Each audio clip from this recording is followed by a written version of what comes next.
Como uma mudança acontece?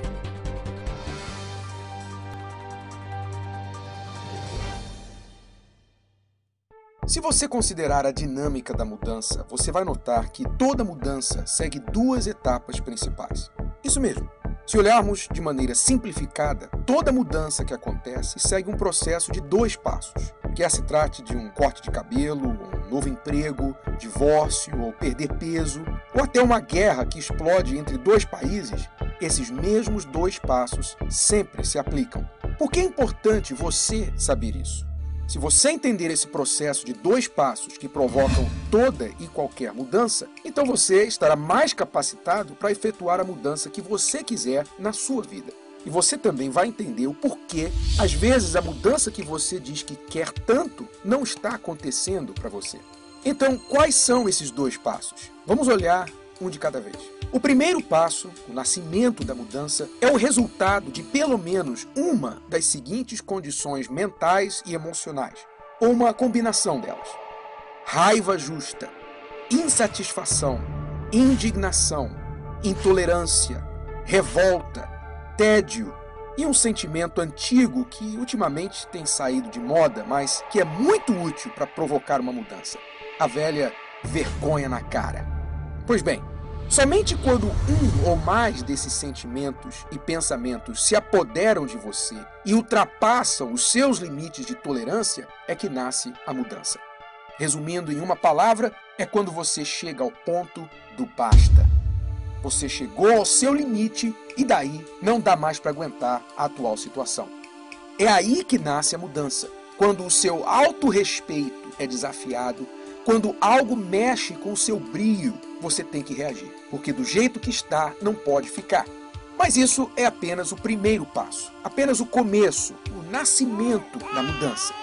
Para essa mudança crescer e desenvolver, para ela ganhar impulso e finalmente acontecer, você tem que colocar toda a sua força à disposição dela.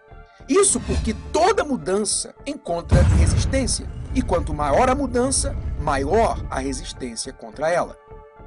Você encontra resistência até mesmo em mudanças pequenas, como por exemplo, quando você vê que precisa de um corte de cabelo. Você tem que tirar tempo da sua agenda ocupada, ir até o cabeleireiro ou barbeiro e torcer que ele ou ela vai fazer um bom trabalho nesse cabelo lindo que você tem. É claro, é um exemplo pequeno que oferece pequenas formas de resistência, afinal estamos falando apenas de um corte de cabelo, mas mesmo assim é uma resistência que você tem que superar. Num outro exemplo maior, se você for começar o seu próprio negócio, você irá enfrentar níveis de resistência muito mais altos. Mas a chave aqui é entender que se você quer realizar uma mudança, a sua força tem que ser maior do que a resistência contrária. Portanto, o segundo passo para a mudança é permitir que a sua raiva, a sua revolta, a sua vergonha na cara façam uso de toda a sua força. Coloque tudo o que você tem à disposição dessas energias e daí é só sair da frente.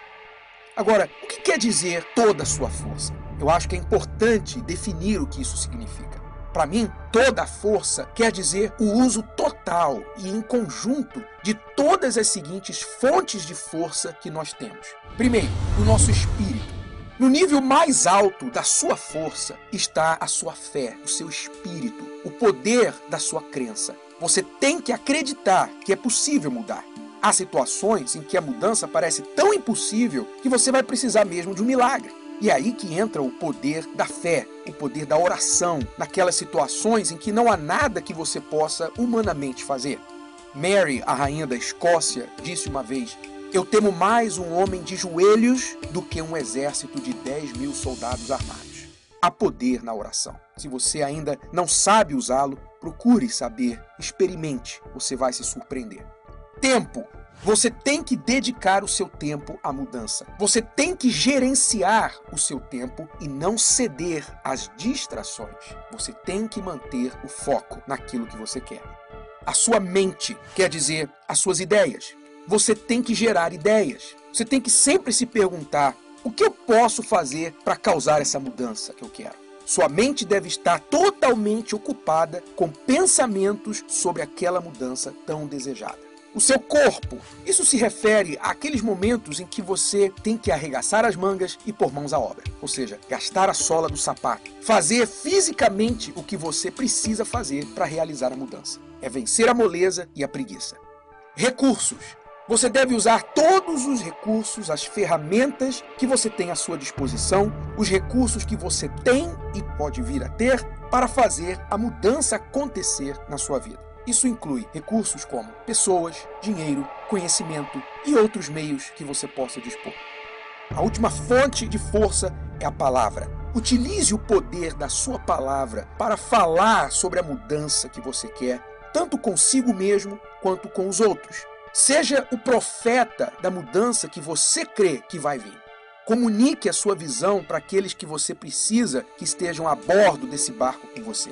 Confesse palavras de sucesso e nunca de derrota. Então, concluindo, você quer mesmo uma mudança? Se a resposta é sim, então permita nascer dentro de você uma raiva justa, uma revolta santa contra a sua situação e daí coloque toda a sua força, todos os seus recursos a serviço delas. Sem uma boa dose de vergonha na cara e o uso de toda a sua força, a mudança que você quer jamais irá acontecer.